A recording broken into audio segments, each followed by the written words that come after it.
Hey everybody, Rosematter here, and welcome to my reaction and discussion for episodes 7 and 8 of Made in Abyss Season 2. Last episode, after discovering that Midi has come back in some form, Nanachi, unsurprisingly, gave up themselves in order to be with Midi. So it's like Nanachi is almost turned into like a husk of themselves, almost just barely talking at all, just clinging on to Midi. I seemingly, I guess, unable to leave the village, probably, if they've given up themselves to, oh my gosh, what is the snake guy's name? It starts with a B. I'm terrible with names, you guys know this. I looked it up. It's Bailiff.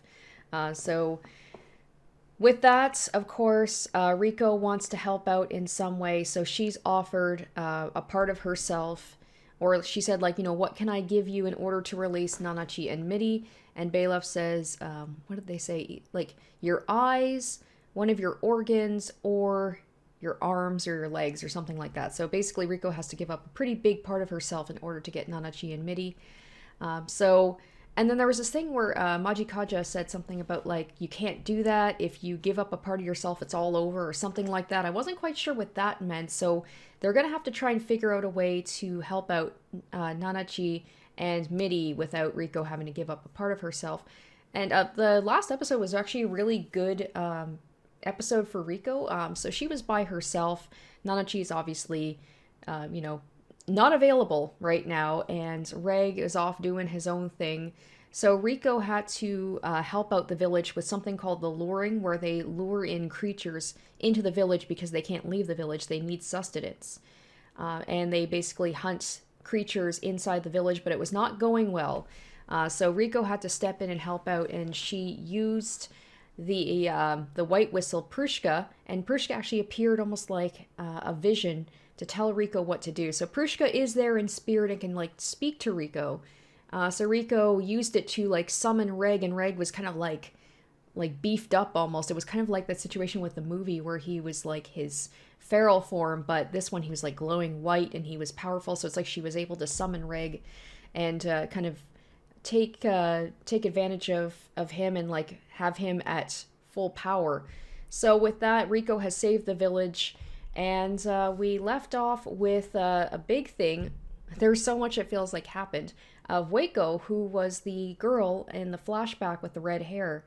The one who looked very tired all the time, who was always seen with that little girl who is now Faputa. So it turns out she's, like, hidden away at the bottom of a well in the village.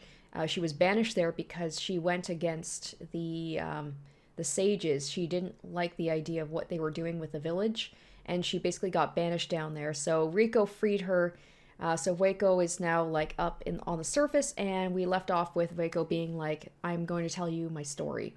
And based on the comments, people are like, oh, I can't wait to see, like, basically my reaction to this. So I imagine it's not going to be pleasant. So that's what we're going to watch today. So with all of that out of the way, you guys are probably excited for me to go ahead and react to this. So let's jump into it. And of course, I will give you guys my thoughts afterwards.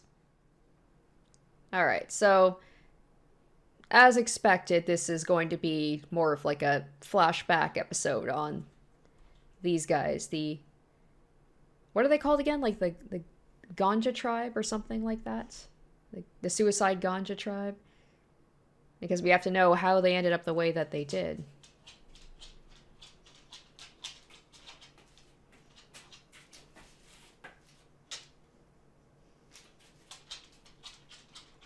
And that was another thing, too, is the whole thing about the interference units, is there was that one, the interference unit, that was with Faputa, who said to Reg that he can't leave, but Reg can, and they were apparently built by the same creator.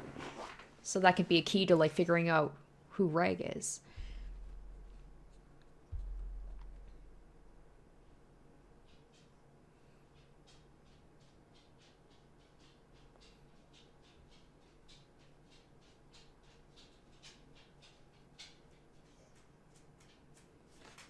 The Golden City of the Scorching Sun.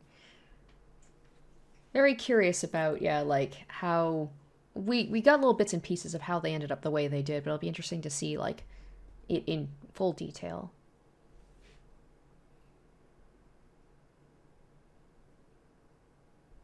That thing looks a little bit like Mitty.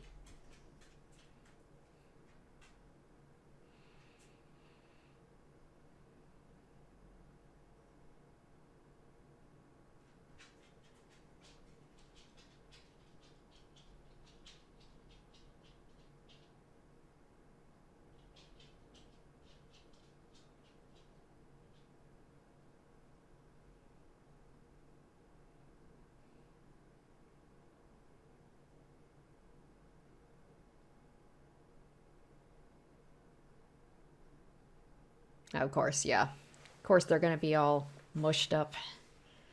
And that's when they learn that they're basically stuck there because they can't leave without ending up not human. So, like, well, we're stuck here. We might as well make the best of it.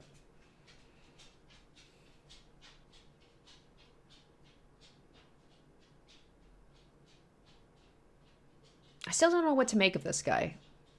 We haven't really had a lot of time with him. Like, he seems jovial enough.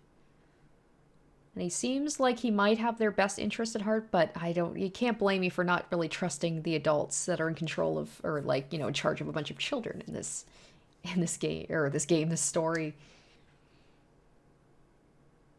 And they just go along with everything he says because he's the prophet. Cradle of Desire. Okay, so this is where we learn, I guess, like how they all became those hollows based on their desires.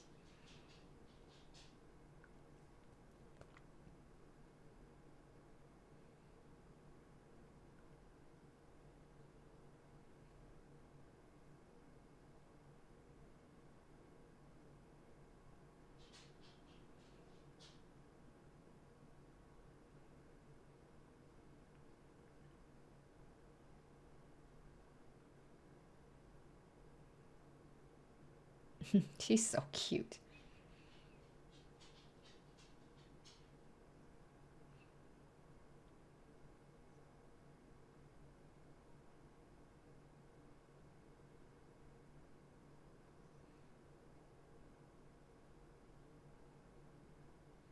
Irumyuui. Oh my god. Oh my goodness. I can't. Her other name is so much easier. Faputa. Irum, Irumyuui. Oh my. I'll call her Iru.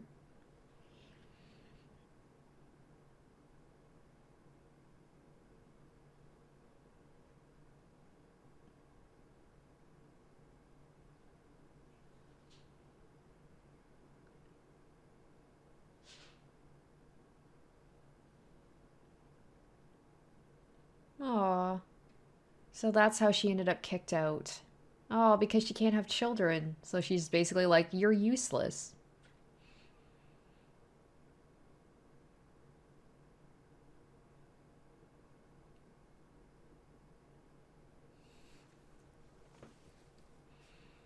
Oh my gosh, so cute. Appropriate reaction. Oh, it's interesting. It's like a little rabbit turtle combination. It's like Menya. You gotta have a little cute creature mascot. Oh, oh, poor Voiko.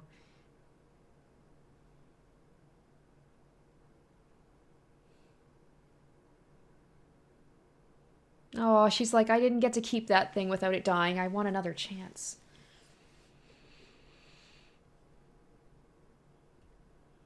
Oh, did Balov catch on that? And he's just like, oh, I'll cover for it.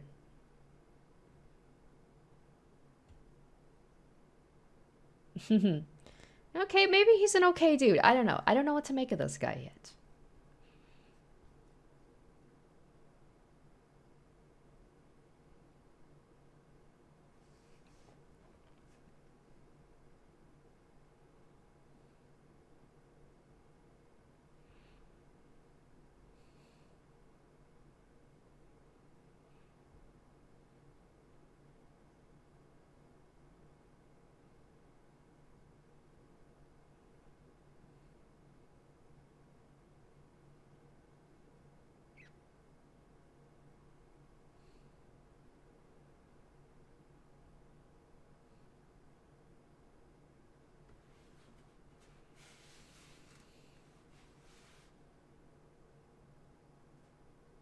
Listen to that happy music. We all know it's not going to last for long, but it is kind of interesting to see them like making the best of the situation, trying to kind of, you know,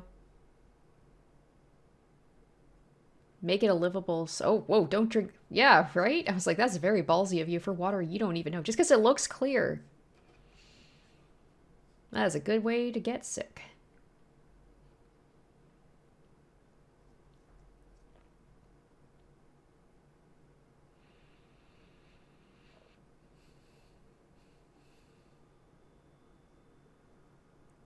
So far, it seems like, okay, they're making the best of the situation, but then everything is gonna go tits up. Probably pretty soon. Oh, and there we go, of course. And she's sick. I mean, she didn't die. We know she didn't die. Because there's Faputa. And there's a thing about the smells, but that's... Oh, the smell of mating with lots of people. Oh, she's like, you calling me? What are you calling me?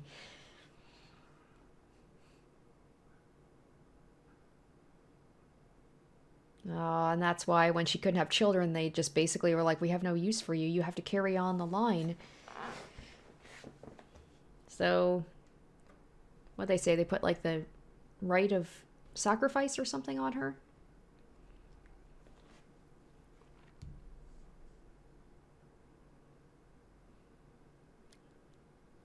Hopefully Balef's not going to do something bad with that information. That's so sad. She just like got completely abandoned by her family.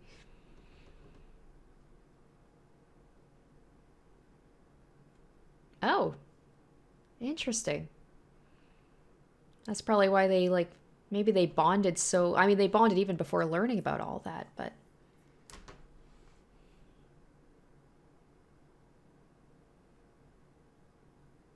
oh my gosh, she's so sweet. Oh.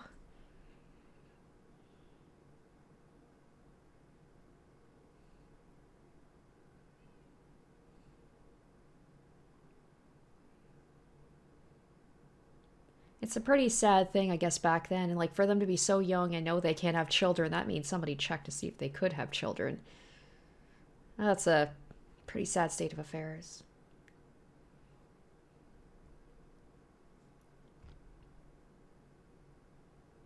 And here's the thing, too, is, like, we know about that whole thing about the cradle of desire. I'm sure that whole thing, that whole interaction there is pretty important to that. About them being unable to have children. No! No, oh. Well.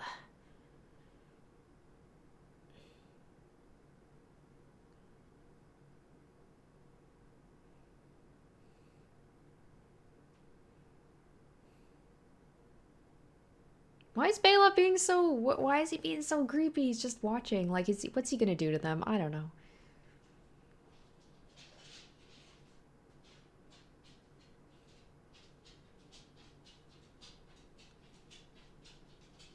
Oh no. Oh no, she's really not doing well.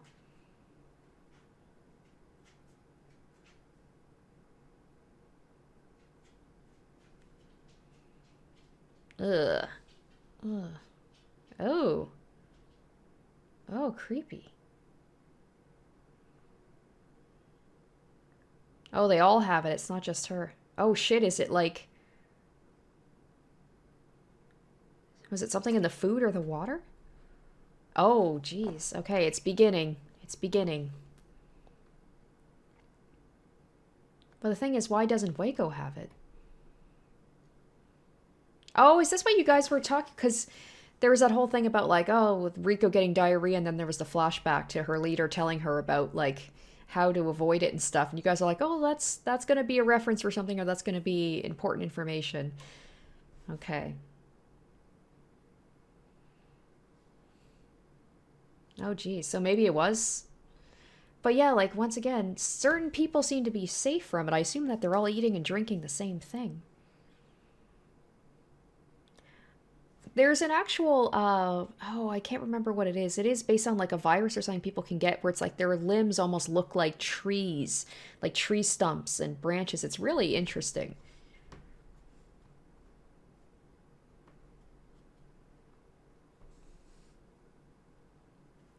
Oh shit, is that what it was? It was the water.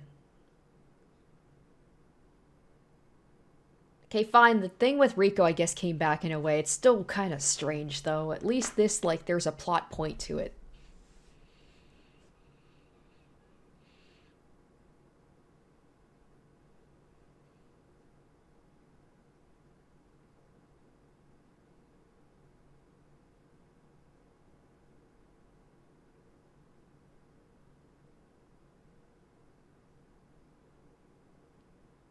Oh, that's the thing that's at the in the beginning opening, which didn't play this episode. Just realizing that because it's a very important, very dark episode, I assume. So it's just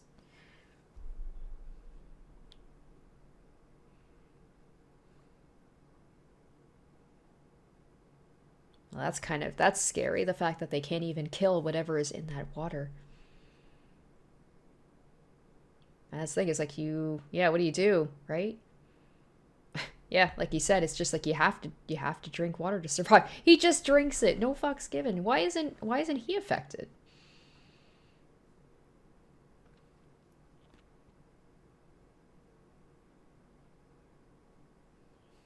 So maybe they just haven't been hit with it yet.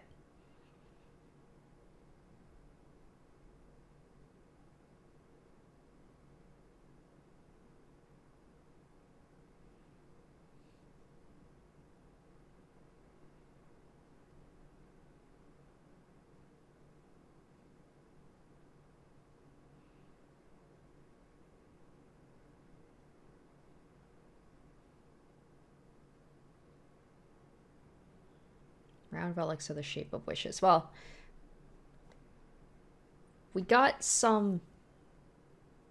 There was talk about this in earlier episodes, the Cradle of Desire, where it's like the hollows almost became like a personification of what their desires are.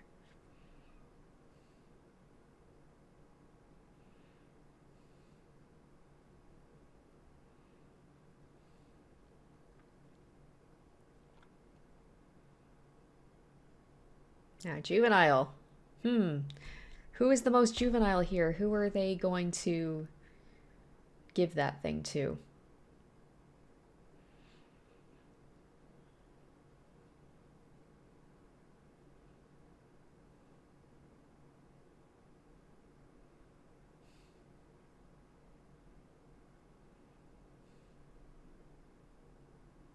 Oh, she's got to. Irumyuui. I have to try and remember that name. Irumyuui. Oh, she's like foaming at the mouth. Yeah, they're gonna give her that egg thing and like what are they gonna do? They're gonna like hope that she grants a wish that everybody will be better.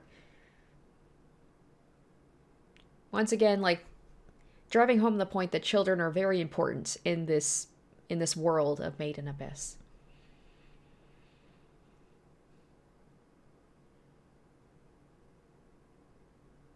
And that's something that's passed on into like the present time with Rico and Reg and Nanachi about how like children are the most precious commodity. Okay, so he did get sick too. It was a thing where it's just like they're all gonna get it eventually. Oh, that's a creepy look. I don't know if it's meant to be creepy, but that's the vibe I'm getting.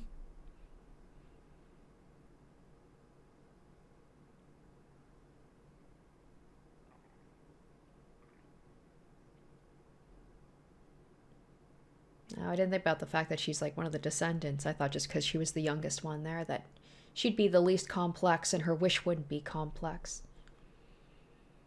The thing is, what if she wishes for something? Because if like it's a wish deep down, um, maybe it's going to be something else that she wishes for. Because she said the thing with Tovueko about how she didn't want to be alone or something like that. She didn't want to be abandoned again. Oh, but okay, she's up. She's so adorable. Did she only wish for herself to get better?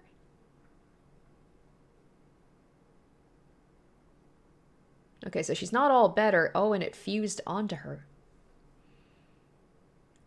I guess that's why they all kind of revere Faputa, right? If she's like, what they call her, like a princess or something? She's like the chosen one.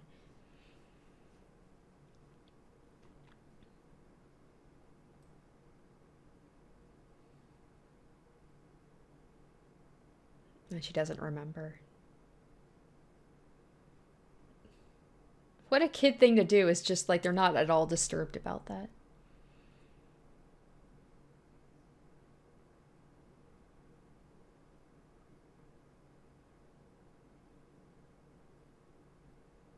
But Waco didn't end up in a great position, did she?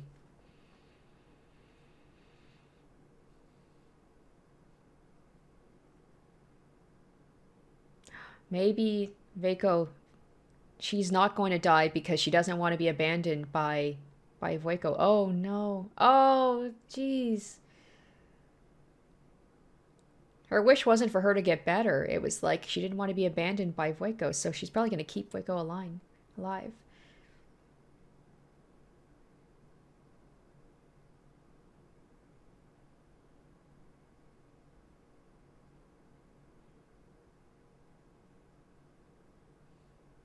Yeah, it's not, the wish wasn't for her to get better, it was for.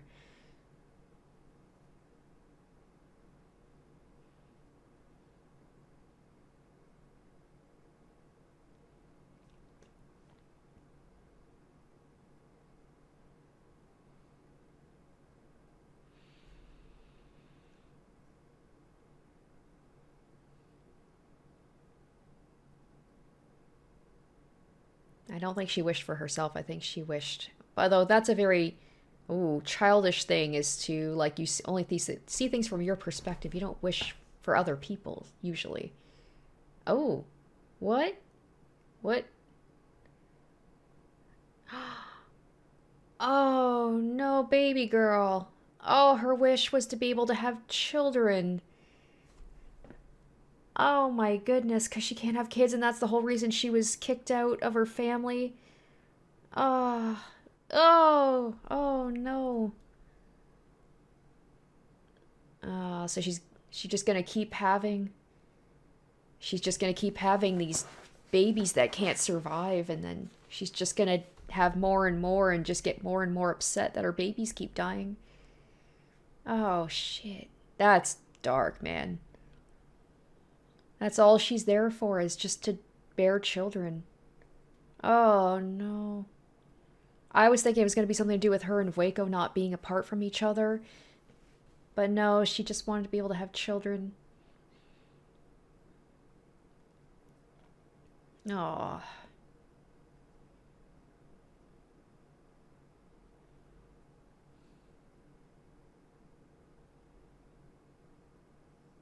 Oh no, she's sick too.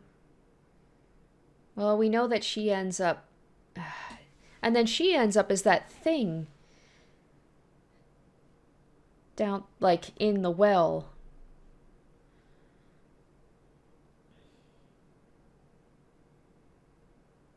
Ugh.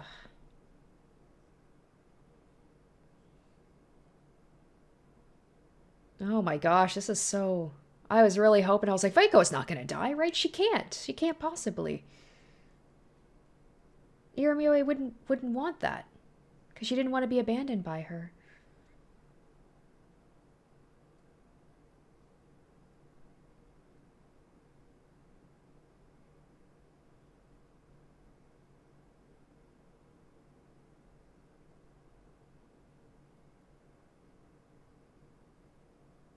Okay, so maybe she does survive because I don't think that she would want her mother figure to die.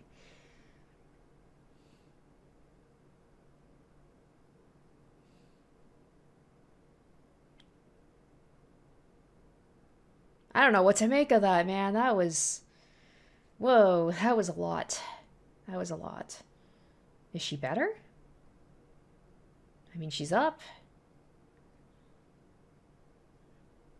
Alright, what's your deal, my dude?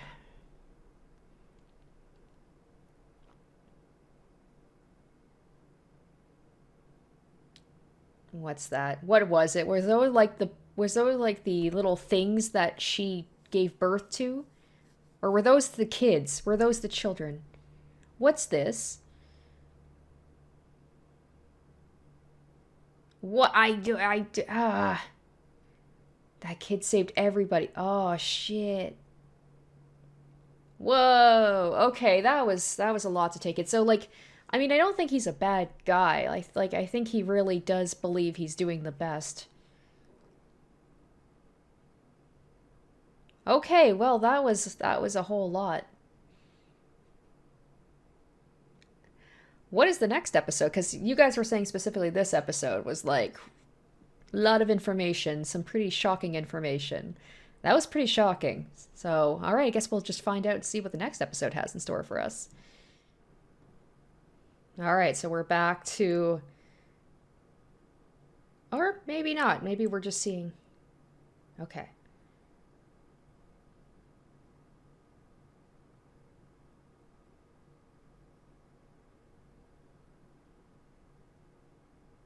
They're really going on and on about the good smells, huh?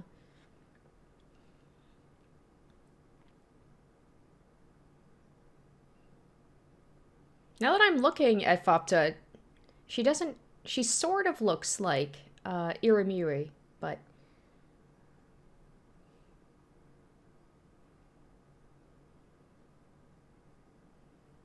now we're getting to this promise. I want to see more about what happened with the Ganja tribe after.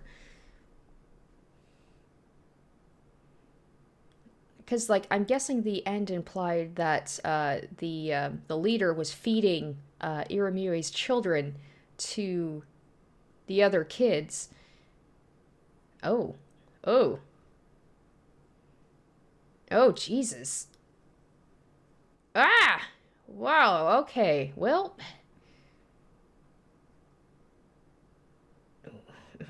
that is a good question. What is Faputa exactly?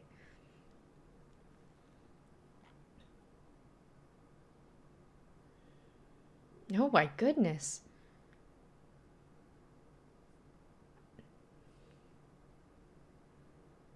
Okay, so that's where we left off. Like, they look quite familiar, but not at the same time. Like, did she turn into Faputa eventually?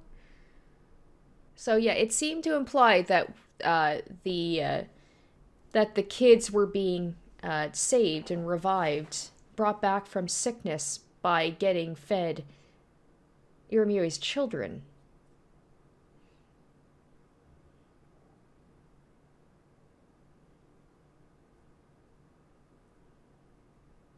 If that's the case, okay, I can understand why he does it. He's doing it to save his team.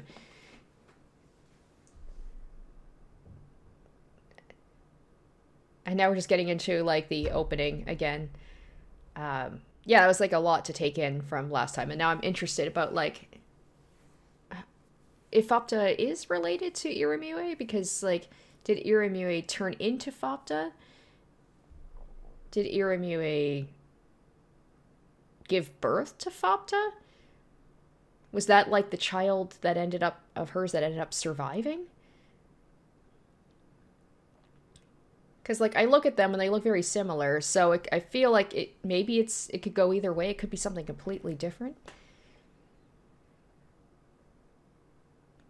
But it is interesting about like, what is this promise that Faputa made and Reg? Like, what was this promise they made to each other? What is their relationship to each other? And then also, if because that maybe that was it too. Like, maybe because there was that first little creature, that little rabbit looking thing that Irumyuui kind of had as her pet, and maybe like she created something that was similar to that lived, or maybe she fused with it. I don't know. Okay. All right, so what is this? We're getting back to this. Good, good, good, good. I wanted to see more of this. I was like, you can't just leave it at that.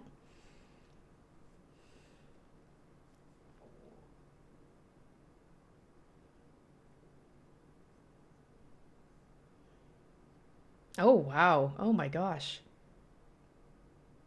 Oh, So he learned about what he was eating? Oh, jeez. The thing is, too, like, maybe he killed Irumyuui to feed to them. Because he said that he would, like, she would save everybody or something. She would be the key to it. Maybe this is where she starts to, like... Okay, so Irumyuui is still alive. I was a little afraid. I was like, it could be the babies that were being eaten, but I was like, it could be Irumyuui. But then I guess if they have a... if they have an endless food source, why would...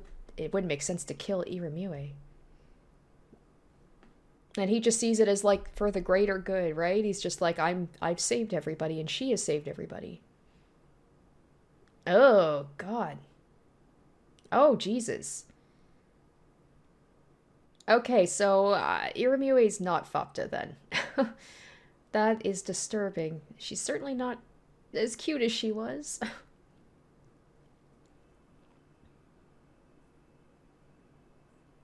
This is like this is the, like, monkey's paw situation where she wanted to have children. And not like this, though. Not like this. Does she know what's happening, too, to her children? Oh, no. Oh. Oh, geez. So they are living for a little bit. They don't die right away. So they get water from it, too? Because they had, like, the corrupted water source, right? Ugh. Ugh.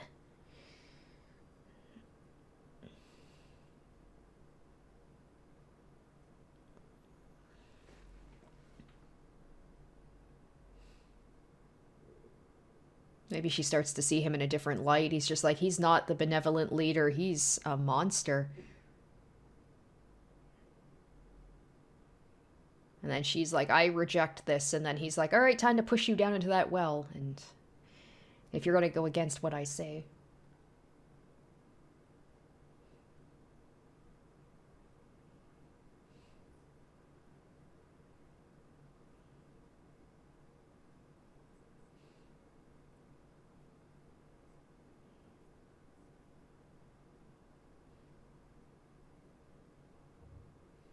Aww.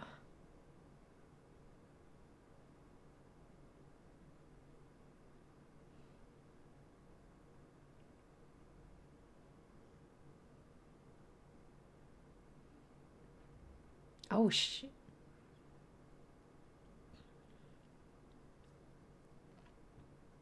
Oh, Jesus. Woof. Well, we know that that's not the case. Oh.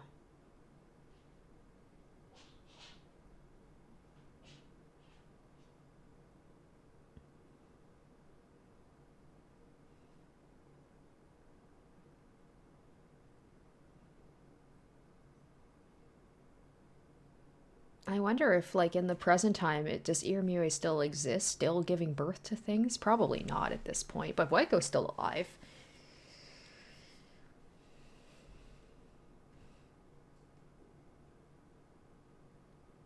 I'm wondering if maybe that was one of her wishes, too, is to keep her around, right? And the thing is that, like, the desires happen to multiple people, so maybe... I don't know, maybe Waiko was able to save Irumyuui somehow? So she's just in, like, a state of just kind of surviving, but not living.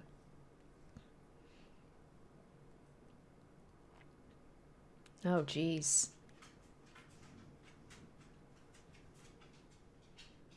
I feel bad that I, like...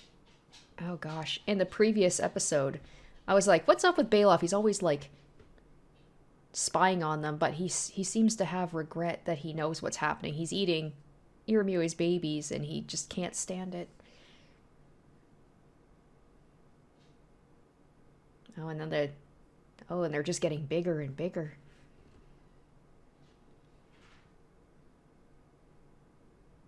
Oh my gosh, yeah, humongous. Just accepting it. Oh. Kill me? She's saying kill me?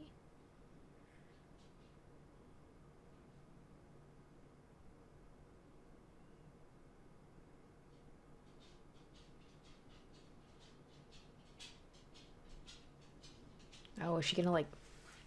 If she rips it out... There's a second one?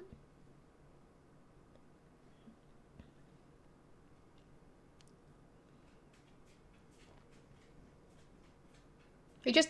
Wait, he just had another one? Another Cradle of Desire just lying around? Oh shit. I guess, I mean... Maybe that's why everybody can turn into, like, their desires.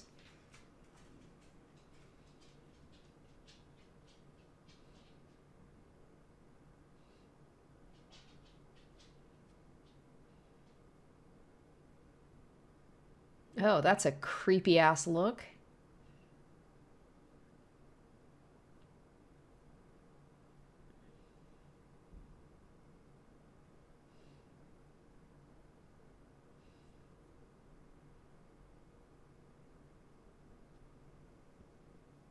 Her true wish.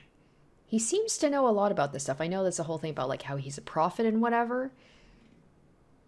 But who's to say that what he's saying is right? Maybe he's just interpreting it the way he wants to.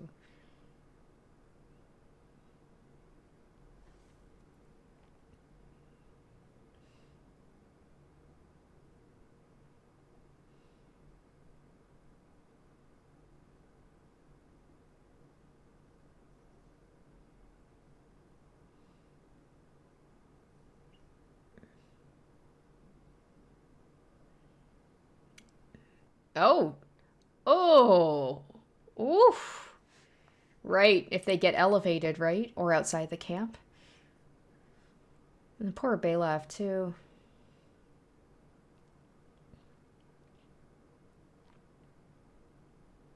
I wonder what Balaf's wish is, too, for him to turn into the thing that he did. He seems to want to die.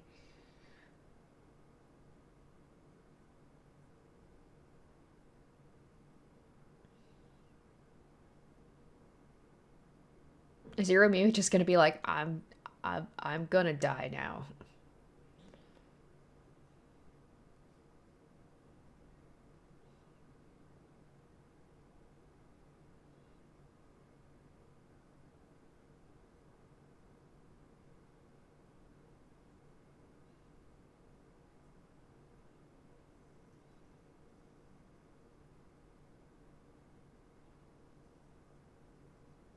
Okay.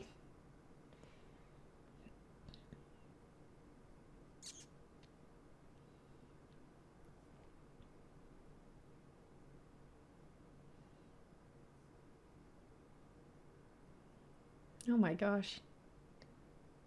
Oh man, Balaf, he's such a good dude. I'm so sorry, man. I'm so sorry. I suspected you of being, like, suspicious of anything. He seems to feel about as guilty as like, Waco does.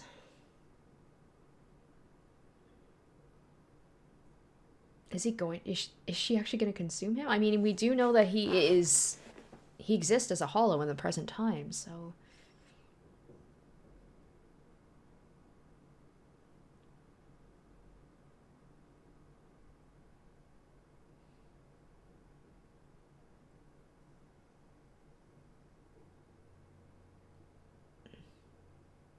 Oh my gosh, what? Oh, I'm so confused. Is he just gonna walk in?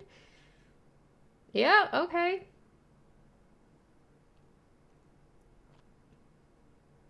Okay.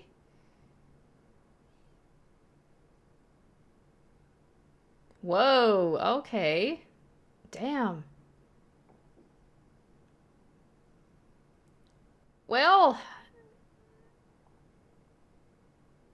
And that's where he turned into... Oh, shit.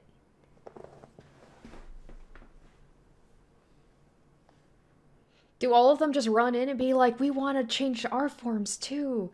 Unfortunately, not all of them look as cool as Balaf does. What? They do too. Oh my gosh. Oh my gosh. So Irumyuui is The Golden Land to them. Whoa. The Golden City, whatever. Damn.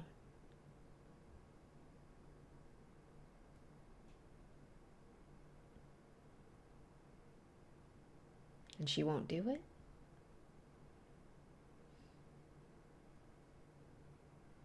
That's right, she said that. She said that. The whole thing about, like, creating the city and stuff, and she went against it. And she got banished for it.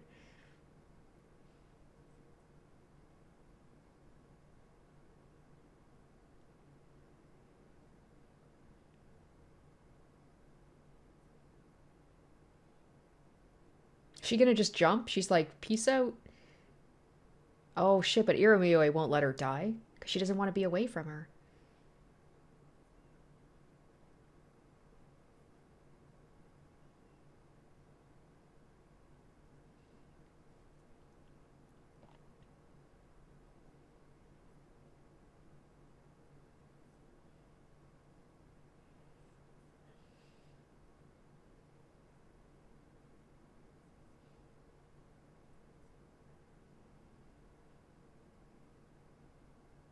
I wonder if he's gonna stop her. He's gonna catch her.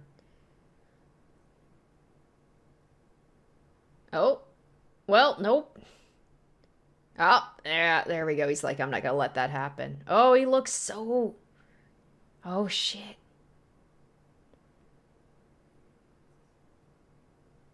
Okay.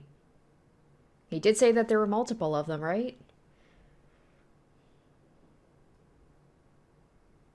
Now, once again, I'm not gonna say he's straight up a villain. He has his reasons for it, but... And then that's how she ended up where she did. To keep her trapped, right? So she can't leave because it's part of the prophecy. Ah! So he's that one. I thought so.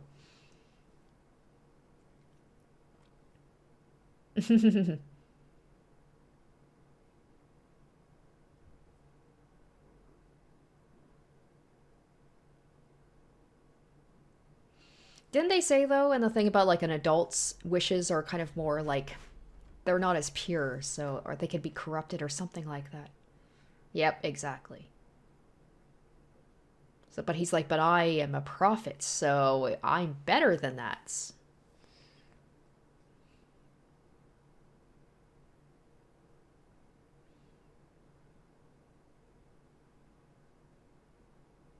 Okay, so interesting that the place she is in is inside of Irumyuui's head.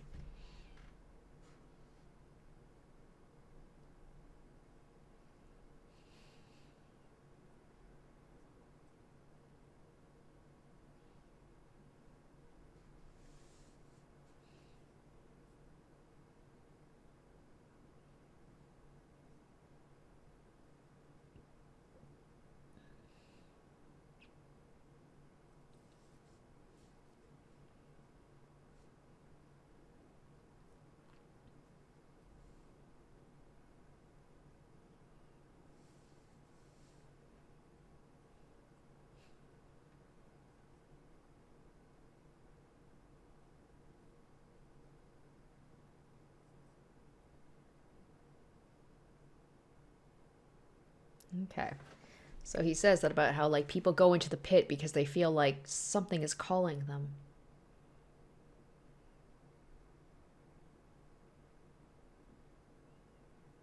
Poor Waco. And then Rico just came and ripped her right out of there.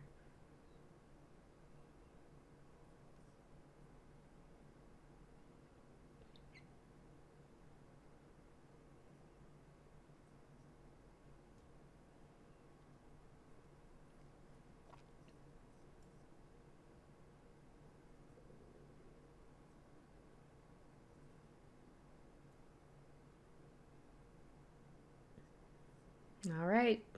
I never would have guessed that Irumyuui was herself was like the village.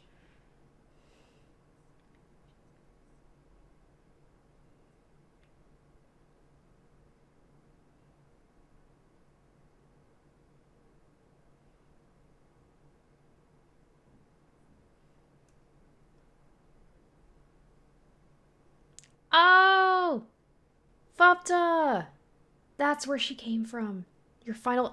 Yes, I called it. For the longest time, I thought that Faputa was Irumyuui, and I guess in a way she kind of is. She's a part of her. That didn't work out so well. And that's... Oh, shit, that's Faputa. So her final wish was to get revenge on them for what they did to her. Oh, shit, so she was just like, all of that pent-up, like, anger came because they ate her children. And that is Faputa. Was just pure, like, anger and revenge.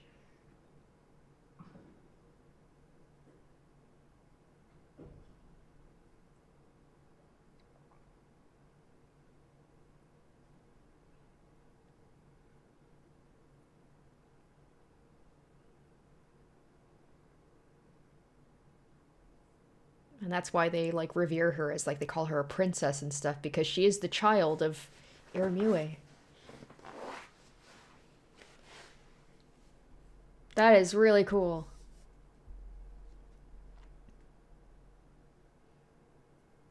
And that's the promise she probably made to Reg? Something to do with that? Was to, like, help... I don't know. Get revenge or something.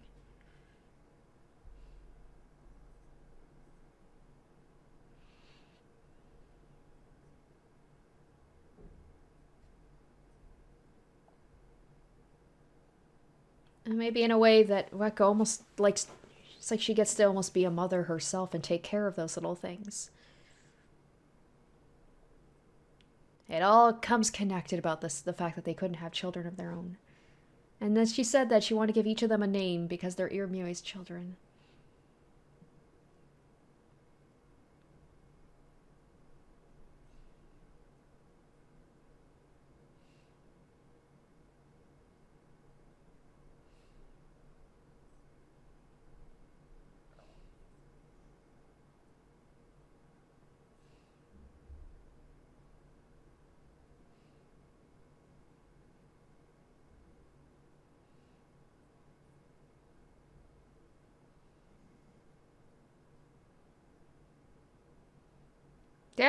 Damn, that's quite the story. Holy cow.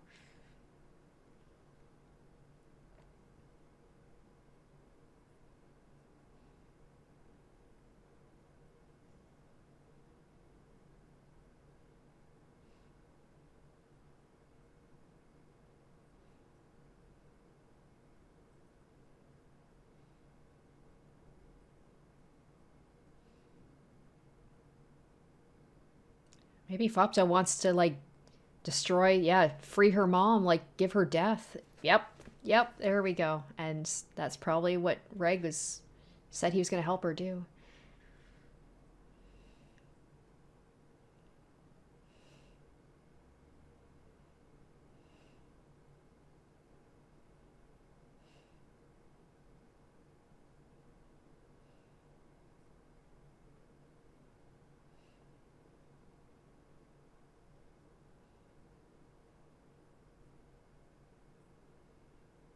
Because Faputa doesn't know who she is.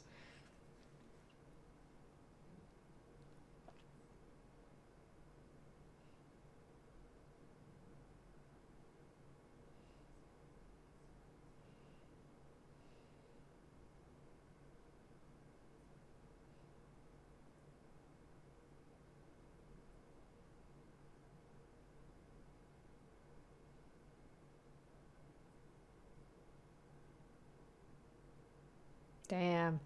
And you gotta be careful with those wishes, because it seems like they come true in the worst possible way.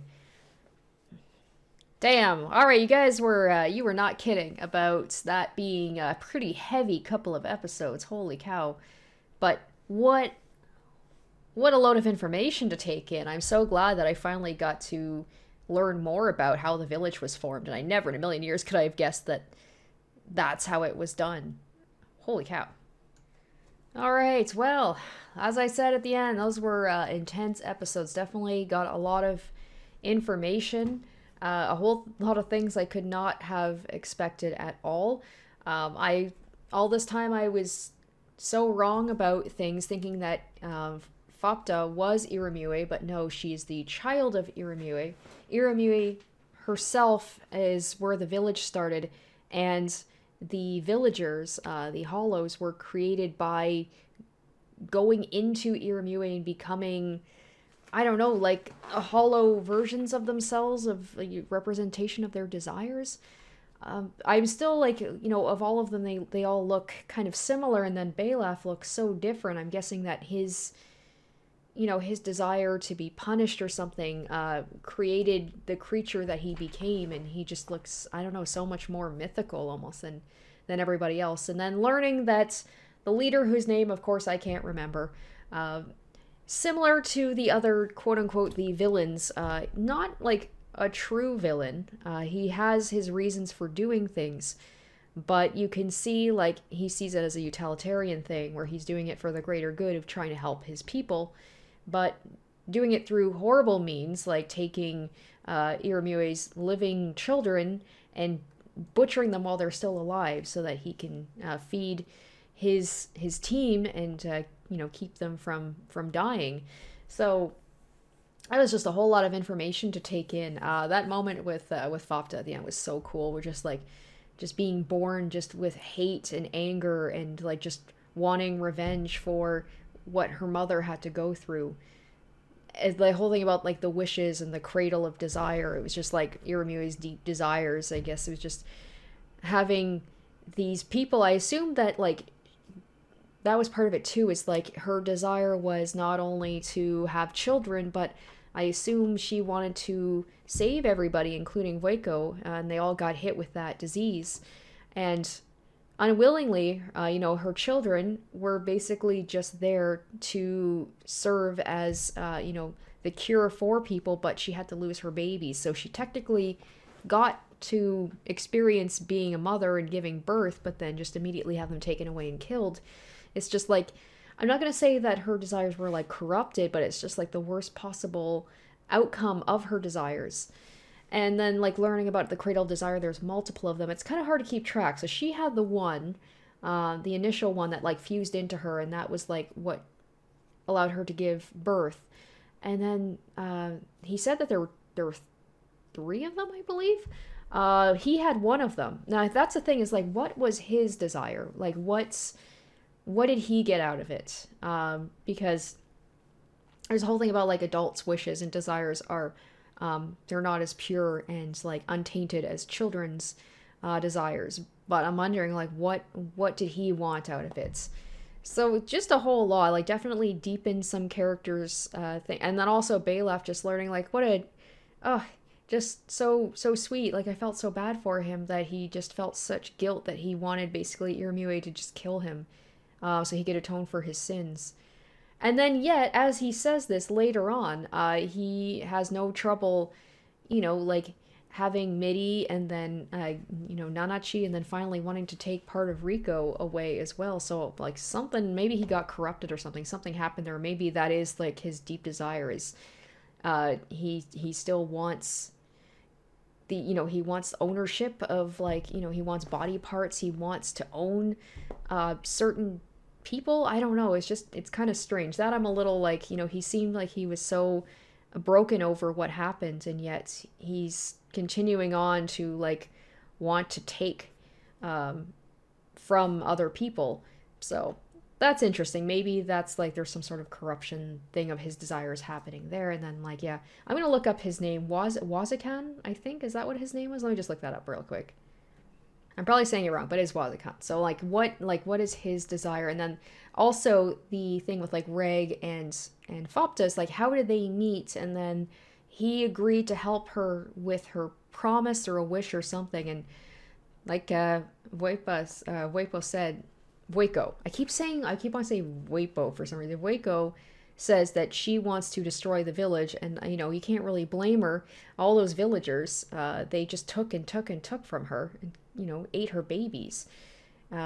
So I can see why she'd want revenge for that. So just overall, like, man, that was really disturbing. Just that whole thing with like watching the children just turning into those tree-like things and watching poor little Irumyuui, just sweet little baby Irumyuui, just have her wish just be so twisted, and her sad fate is just like, nope, nobody gets a good fate in this show. It seems like everybody's just doomed to suffer. So with that, I mean, now we know what Faputa wants.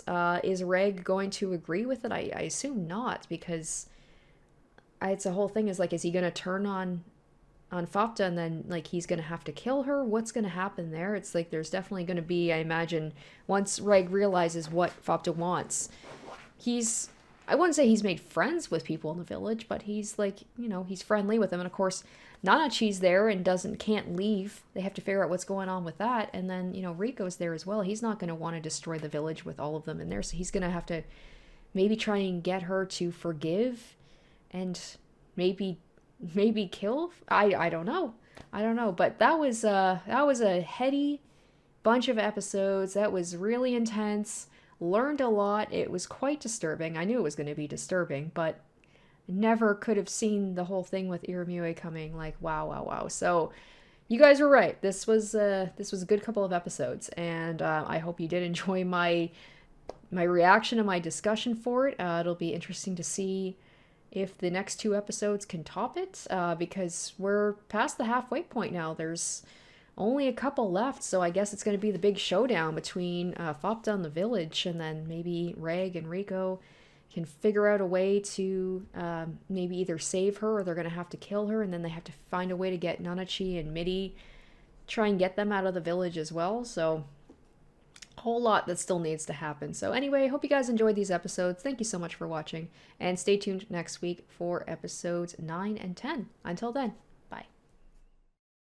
Special shoutouts to my top tier patrons: Kiori Makoto, SM, Revealing Storm, Tequila Mockingbird, Asborn Kennedy, Harry Gazif, iCognito, Jared Fan, Joel Oostman, and Zoran Ether.